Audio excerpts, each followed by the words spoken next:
welcome back to Conan Exiles. And this is going to be a quick run through a video that Funcom released just the other day. And this is a recording of a live stream they did, just to explain a bit more about the upcoming Age of Sorcery. You know, answering some of the questions they've had in, etc. So it was about 2.5 hours long, which is quite a chunk of time. But I sat through it. I won't promise I listened to every single word said. But I did sit down and make a note of some of the things that pricked my ears, things that got my attention. So we're just going to have a quick canter through the video, and I'll highlight some of the things that I found of interest, and hopefully you will too. So let's crack on. There was quite a lot of new information about the Battle Pass, and here you can see cards representing some of the challenges that you have to do to progress through the Battle Pass. So a few things to note about the challenges is that you can only do 20 of these a day. That's your maximum, and then the clock resets. And the challenges will be based on your level in the game. So for example, if you were just starting out, you wouldn't get a challenge that would send you all the way to Certaminis or somewhere like that. In other words, a new player isn't going to get anything too difficult. So for example, if we look at the challenges here, the first one is harvesting stone, then you've got harvesting trees, kill a shaleback, harvest coal, and the last one here is visit the Shrine of the Oracle, which is quite intriguing. And I think that might tie in with something we learn later on in this video about how sorcery will be introduced into the game. Because I mean, I was just saying that new players wouldn't be sent to Certaminis, but that picture in that final card does look like Certaminis. But anyway, I'll talk about that a little bit more later. Here's a view into the store. There's some nice stuff here, but it looks pretty expensive. And they kept repeating the point that the prices that you see are not indicative of what the final prices will be. But then again, I can't imagine they're that far off. But also I can't imagine them being any more expensive than this. So if you look in the top left hand corner, you've got a set there called Flamboyant Feasts, which is a nice table and some chairs, and some platters of prepared food. And I'm quite interested in this because it was just the other day I was in the game and thinking they ought to have like decorative items like this. I think that'd be really nice, but I don't think it's really nice for $11, which is what 1100 Crom coins translates to. And in pounds that would be probably about £8.50, £9. And it's too much really, it's too much. I mean, if they were selling that for £2, then that would be an absolute steal. And I'd still be quite interested up to about £4 or £5. But beyond that, I think I would really struggle to justify spending the money. So the items in the shop will be quite varied. You'll have sets like the Flamboyant Feast, or you'll have individual items like the two in the bottom right hand corner there. You've got like a candelabra and a little statue. And you've also got emotes, and I think you'll be able to buy things like mounts and things like that. Possibly some consumables as well, I'm not sure. But they did confirm that all the items in the Battle Pass are going to be unique, and you won't be able to buy them in the store. I mean, you might get similar things, but they're never going to be the same. So for example, one of the Battle Pass rewards is this skeletal horse, and you might be able to buy a skeletal horse in the store, but they're not going to be the same horse, if you get my drift. And they also said that items in the store sort of rotate on a basis of between 1 and 7 days. So the cheaper items, they'll swap out every day or so, but the high ticket items, like the one on the top left, they'll swap around every week or so, so every 7 days. So again, it looks nice, it looks expensive, but I can't imagine these are the real prices, and that they've said they're not, in fact. And I think when they come out, they'll be at least 25% cheaper. I mean, that way it looks like we're getting a bargain, doesn't it, really? I mean, I can't imagine them putting them up for more money, let's put it like that. An interesting little tidbit that they drop is that each of these battle passes is going to be themed in some way. And if you look on the screen there, just below Age of Sorcery, you see some quite cryptic characters. And the further you progress through the battle pass, the clearer that language becomes. And it'll reveal something of interest, I imagine, but something of interest related to the theme of the Battle Pass. So on screen now you can see that there's actually a choice of 2 Battle Passes. There's the standard Battle Pass, which is 1,200 Crom coins, and then you can get a premium one for 3,000. And the premium Battle Pass it's either 15 or 16 extra levels.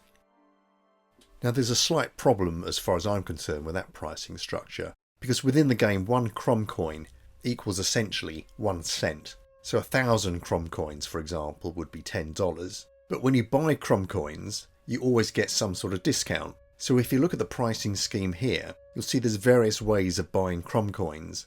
and you can actually buy 1,200 Crom coins for just $10. So $10 buys you enough Crom coins to buy the basic battle pass.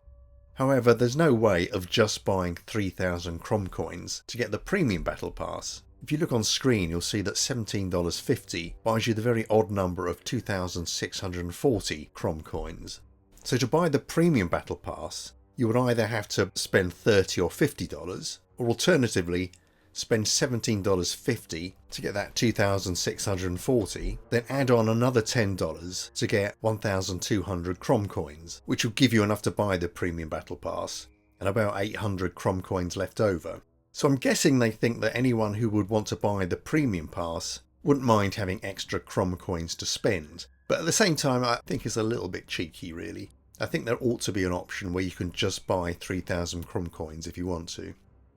Anyhow, throughout the video we were told repeatedly that the prices we see aren't necessarily the ones that will appear in the game when it's finally released, so all this is a bit theoretical, to be honest with you. They might completely change the pricing structure by the time we get to play the game ourselves. Fun fact, all the stuff you get through the Battle Pass will end up in a new category under your feats menu, which is called Ancestral Knowledge. So that's where it's all stored. And another vaguely interesting fact I picked up was that all the sorcery stuff that we're seeing in the Battle Pass is based on Acheronian designs. So that's the design motif behind the Battle Pass, apparently. And if you've played the Isle of Scepter, a lot of the large structures you see were actually built by the Acheronians when they settled the land before the Stygians. They talked a little more about the new attributes, which are strength, agility, vitality, authority, grit and expertise. Now, something that's been talked about quite a lot is the fact that the new game is going to nerf the thralls quite a bit. In fact, it's going to cut their health and damage by about half. However, the more points you put into authority, the stronger your thralls become, until if you max out authority, it seems that they fully recover their damage. However, their health is unaffected. That's always going to be roughly half of what it is now. So there you go, if you want to restore your thralls' destructive powers, you have to max out authority. Which I don't mind doing. I rely quite a lot on my thralls. I don't know what I'd do without them, to be honest with you. Here's a little demonstration of them corrupting your attributes.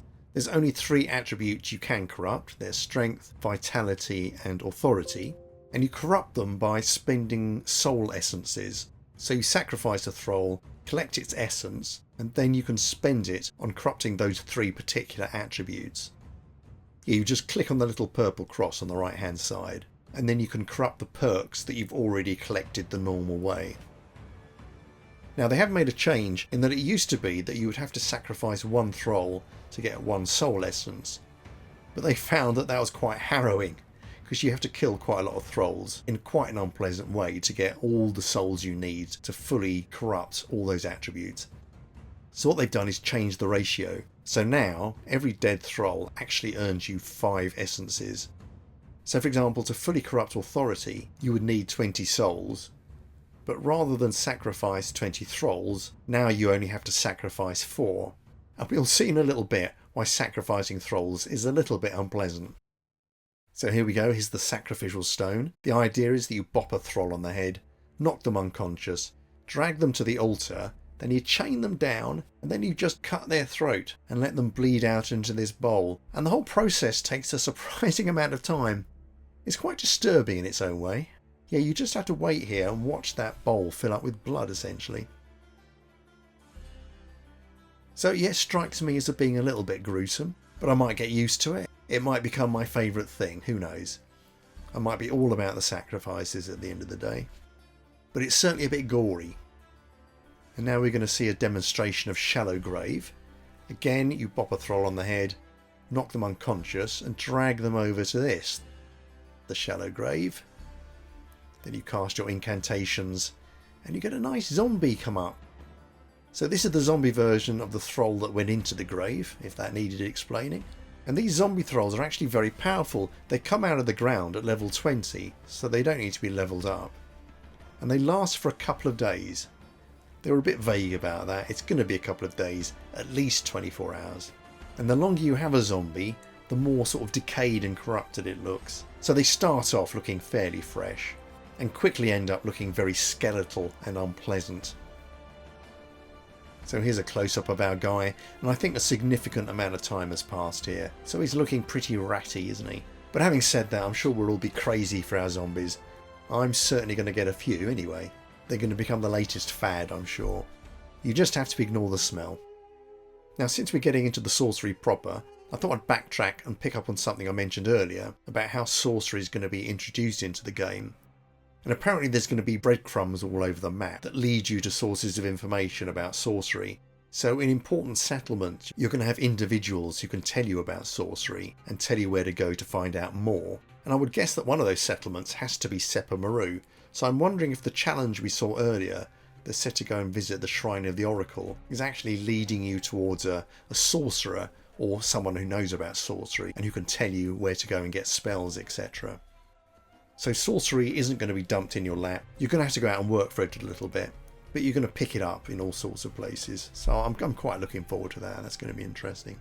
Here's another feature of the game, the Transportery Stone. And this lets you teleport around the map. So you can essentially build as many of these as you want and scatter them around the place. And then each portal you generate will be represented by a single stone within this glowing dome. So you can see one here sort of rotating around, and you'll have one of these floating stones for each of your Transportery Stones, and that's how you choose which one to go to. So you give each Transportery Stone a name, and that is shown on the floating stones. Then you pick your stone, hit the button, and off you go. Yeah, so in this case they've named the stone after its location, which is south the Dry Falls. And the only limit on the number of Transportery Stones you can build is your patience, essentially, because at some point you will end up with so many stones floating around it's going to be impossible to manage them. And I estimate that most people would only need about 15 stones to get to most places they'd want to. But I'm really enjoying this development because these will replace map rooms, and I do dislike map rooms. I mean, I like what they do, but they're huge structures and it's always a one-way journey to an obelisk. But here you can go backwards and forwards as many times as you like. Though I think you can't use a portal stone if you've used one within the last 2 minutes or something like that. The other thing to note is that using these stones gives you corruption, and the further you travel the more corruption you pick up. So if you don't want to be corrupted, you've got to manage that somehow. And also any followers or mounts that you've got with you will follow you through the portal, so that's always good. Yeah, the portals look really fun, I must say. Another feature of the game is creative mode. You can select that from this menu here. And creative mode allows you unlimited building capacity. So as long as you've got the recipe for a building item, you can make as much of it as you like. So in creative mode, it's an opportunity to experiment with different building styles and structures. The only downside being obviously that when you come out of creative mode, all those buildings disappear. But it provides a really good opportunity to try things out at no cost, essentially. So I'm quite looking forward to that. And what we're seeing on the screen is the new building system, which is all based around a building hammer. I've not quite got my head around it, but it looks good. Another little sorcery demonstration here. So this guy's called up 5 rocks, and these 5 rocks represent 5 different types of magic. So what you do is you call up your rocks, choose the type of magic you want, then all the rocks disappear, and then more rocks appear, and each of those rocks represent a spell that's in that magic category. And here he's called up a will-o'-the-wisp that follows you around. Very nice indeed. So this lasts for about 5 minutes, I think, and it's designed for like dungeon battles where you want some illumination, but you also want to use a weapon and a shield or a two-handed sword or something like that. So having this light follow you around will enable you to do that. It looks fun, doesn't it? It looks great fun. Here we go, he's called up the stones again, and you can see the sigils glowing in the night. And he's chosen a spell that brings up the bat, so a bit of bat transport. Very good. Yeah, the distance you can travel holding onto a bat depends on stamina, and I had thought it might be the player's stamina. I thought you just rode this bat till he dropped off out of exhaustion, but it turns out it's just like any other mount, and it's the bat's stamina that counts. So that's useful to know. So there we go, that's about it. Let's say it was a long video and I probably missed some really important stuff, but those are the items that interested me and got my attention. But overall, I think it looks really good. I'm quite positive about the whole thing. Got some really interesting stuff ahead. So anyway, I hope you found that useful and interesting. I hope to see you again soon for another video. And until I do see you again, I shall say goodnight. Okay then, cheerio.